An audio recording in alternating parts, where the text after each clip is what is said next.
vais te montrer là un petit outil à 10 balles pour permettre de faire des tracés toujours réguliers et puis qui ne laissent pas de marge à l'erreur. À part si c'était pas bon, mais bon, ça c'est une autre histoire. Alors en gros, d'habitude je me sers de crayons comme ça là. Bon, c'est des crayons, moi j'appelle ça des HB, tu vois, c'est marqué ça. HB, mes crayons de bois classiques.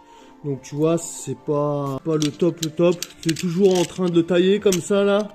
Tu vois, si tu l'as fait tomber plusieurs fois, il y a des chances que la mine elle casse. Bon là en l'occurrence il est assez neuf, donc la mine elle casse pas. Et puis après tu traces quoi, c'est classique. Sauf que ce crayon là, bah, tu le poses là, tu es tout le temps en train de le chercher. Et ça c'est un peu galère. C'est un peu galère parce que tu perds du temps et puis bah tu marches dessus, tu le casses. Enfin bref, les stylos comme ça, les crayons de bois comme ça, laisse tomber. Moi je vais te présenter un autre truc. C'est ça là, tu vois. Bon, il y a plusieurs marques. Moi, en l'occurrence, c'est un Pika. Donc, c'est la marque qui est un peu plus connue pour ça. Donc, déjà, truc qui est pas mal, c'est que tu vois, tu l'accroches à ta ceinture là, à ta poche. J'ai vu l'état de mon pantalon. Enfin, bref. Normalement, ça se décroche pas. Accroche à ton pantalon, comme ça, comme un flingue, tu vois. Et t'es prêt à le dégainer, à le sortir. Hop. Donc, déjà, c'est pas mal. À chaque fois que tu t'en sers, tu prends l'habitude, tu le ranges comme ça, et puis tu peux marcher, tu peux aller où tu veux, il te suit toujours. Donc deuxième avantage, c'est que dès que ta mine elle est petite, tu vois, tu appuies là, bah, c'est comme un porte-mine classique. Hein. Hop, regarde, tu peux faire une mine assez longue.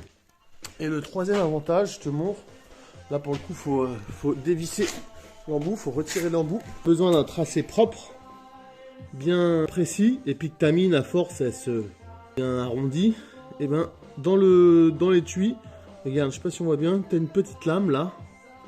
Et là, clac, tu vois, petit outil à 10 balles. Hop, et regarde. T'arrives à faire une super mine bien précise. Toujours à disposition dans la poche. Voilà pourquoi j'utilise ce genre de stylo. Moi j'appelle ça un Pika, mais et là, hop, regarde comme c'est précis. Voilà. C'est précis, ça se range bien, c'est vraiment le top. Ça doit coûter quoi, une dizaine d'euros. Après, il faut acheter les recharges. Mais bon, quand tu achètes des crayons HB, tu fais que de les perdre, tu fais que de les casser. Donc, t'en changes tout le temps.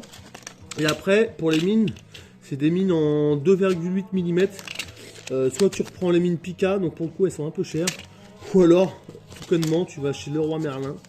Tu vois, et puis ils vendent des étuis de mines comme ça, là. Regarde. Et en fait, il y en a pour le métal, pour le bois, et puis bah pour le petit matériau, quoi, du mine, des fonds de papier classiques. Moi, j'ai hésité à les prendre. Je me suis dit, ça va pas être compatible, donc j'ai quand même acheté. Et en fait, regarde, ça y va nickel. En gros, ça, t'en as pour une dizaine d'euros. Donc, c'est l'investissement. Et puis après, les mines, là, une boîte comme ça coûte à peine 3 euros. 2 euros et des bananes, quoi, 2,80 €, quoi. Donc bon, finalement ça revient au même prix qu'un HB classique, sauf que tu as ça d'investissement au départ. Après faut pas le perdre quoi. Mais bon, une fois qu'il est accroché à ta poche, eh bien tu vois, il n'y a pas de raison de le perdre. Et puis bah en général comme ici tu vois, je suis un peu en haut, après je descends, donc bah j'ai toujours besoin du crayon près de moi et c'est nickel. Bah voilà, petit outil à 10 balles. Allez salut!